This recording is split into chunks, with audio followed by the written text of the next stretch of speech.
আসসালামু আলাইকুম আরহামতুল্লাহি ওয়া বারাকাতুহু।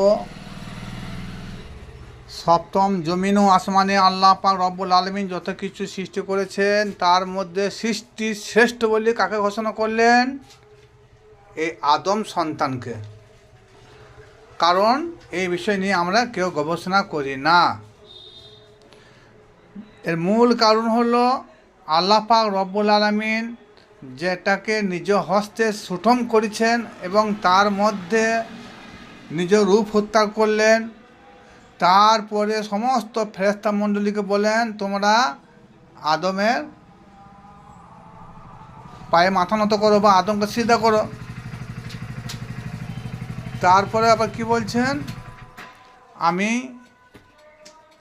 আপন সুরতেই আদমকে সৃষ্টি করেছি। আবার কি বলেন? নাহানু আগরাবু ইলাহি মিন হাবলিল ওয়ারিদ। আমি এই আদমের বা ইনসানের সারোগের মধ্যে রয়েছি। ওয়া হুয়া মা আকুম আয়নামা কুনতুম, আমি তোমাদের মধ্যে রয়েছি।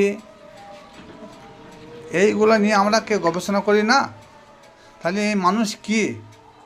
মানুষ কখনো খেলনার বস্তু নয়।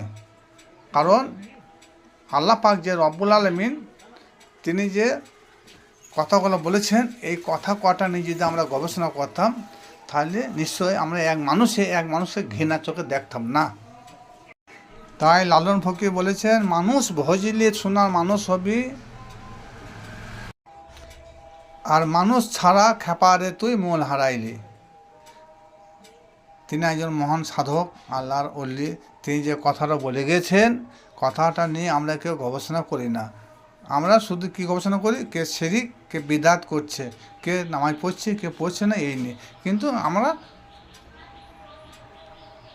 নামাজ কথাটা কোরআনে যে কোনো জায়গায় নাই, এটা আমরা গবেষণা করি না। সালাত আর নামাজ কখনো এক নয়। যাই হোক, ওই বিষয়ে যাচ্ছি না। তবে মানুষ ভজলে সোনা মানুষ হবি, মানুষ না ভইলে খাপারে তুই মন হারাবি, এটা লালন ফকির বলে গেছে। মানুষ ছাড়া কোনো সাধনা, উপাসনা, তপ, জপ কিচ্ছু নাই।